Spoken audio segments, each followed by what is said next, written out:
A live look outside right now. Let's get another check on our first alert forecast with meteorologist Darren Peck. A busy guy tonight tracking rain and tons of snow. And with all the coverage that we've had from our reporters on this storm, I wanted to go into some details. How much snow's coming exactly? When is it coming exactly? And what's going on with this? What is supercharging this storm? The number one thing that's doing that is the snow ratio. So I just want to do a little comparison on this. Got a big giant tube here, and that is only an inch of water. So the scale's entirely off. But go along with me on this. That's an inch of water in that tube. Over here, I'm going to bring in the amount of snow that typically yields 1 inch of water in the Sierra. And it's usually about 10 inches. In fact, it's a well-known ratio for people who study snow. This is called a 10-to-1 ratio because the snow that usually falls in the Sierra Nevada means for every 10 inches of snow, you can melt that down and get about an inch of water. That is actually really wet snow, and it's kind of what the Sierra is known for. This is how you get Sierra cement. It's that real sloppy stuff. The storm coming in over the next 4 days is not 10-to-1. It's very different. Largely because it's so much colder, and I'm going to go into the detail on that in 1 second. But first, here's the main takeaway. This storm is going to produce snow that is instead at a 15-to-1 ratio. So you're still only getting an inch of water. This has remained constant, didn't change at all.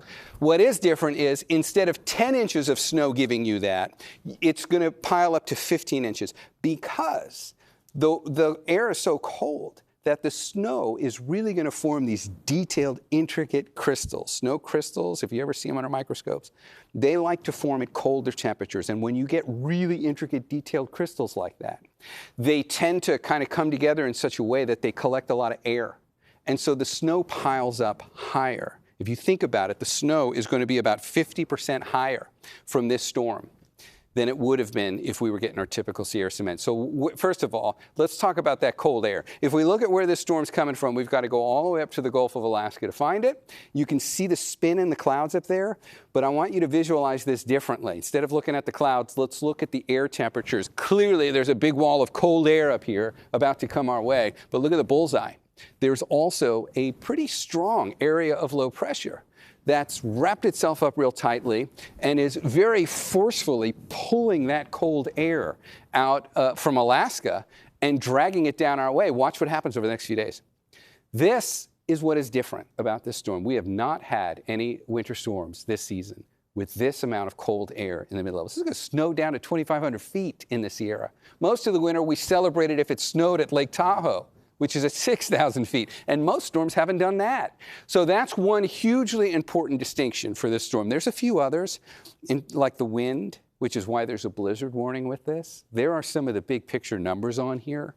You can see those equal about 6-7 feet of snow falling on Donner Pass from tomorrow night through Sunday. But we keep quoting a couple of things. First of all, the blizzard warning. We don't get these often. And a blizzard warning, by the way, says nothing about snow.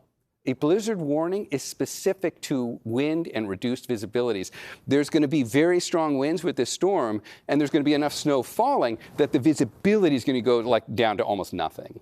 So this is why the way we've been couching this is I-80 and Highway 50 are almost certainly going to be closed from Caltrans. There's too much snow for them to handle, and the visibility, it would be reckless for them to even keep it open to allow people to go up there. We don't get blizzard warnings often. It's a really weird-looking checkerboard back here, but I just wanted to go back and look at the statistics. These are the years over here. Each one of these red boxes shows you the months of the year go along here, which is why I've got December over here, January and February over here when you'd get blizzard warnings. There have only been 8. Going all the way back, like 14 years. So these things don't happen often.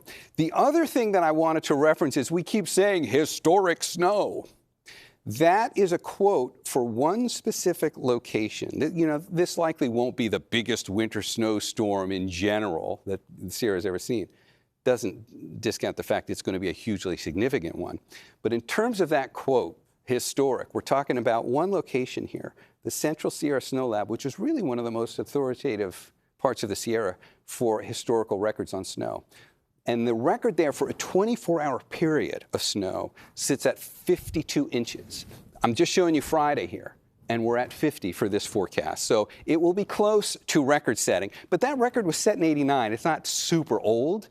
but still, it qualifies for, the term historic storm to get thrown around. But I just wanted you to get the context on why that's being said. Here's how the snow accumulates over the next few days.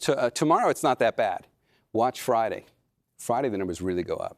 Friday and Saturday are the snowblower days. Those are the days when this stuff really starts piling on. And then it'll keep snowing up there on Sunday as well.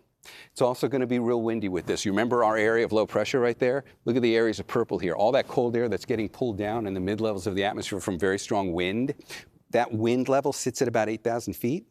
And that's not going to let up, which means that wind is going to be slamming into the Sierra, which is easily at 8,000 feet. We're going to be seeing 70 to 80 mile an hour gusts up there. As the wind is also another part of this storm. So that's those are just some of the details to hopefully illuminate what is so significant and impactful, and yes, technically record-setting about the storm coming our way. But of course, the rain for us has been my focus all night, and we really spent most of every other visit talking about this. If you missed it, it'll be on the stream from 9 to 10, but Paul's coming in, and he'll have the latest look at all of this, including the rain for your part of the bay, coming up at 11 o'clock. All right, Ann, back to you. All right, well, we know we're about to get wet.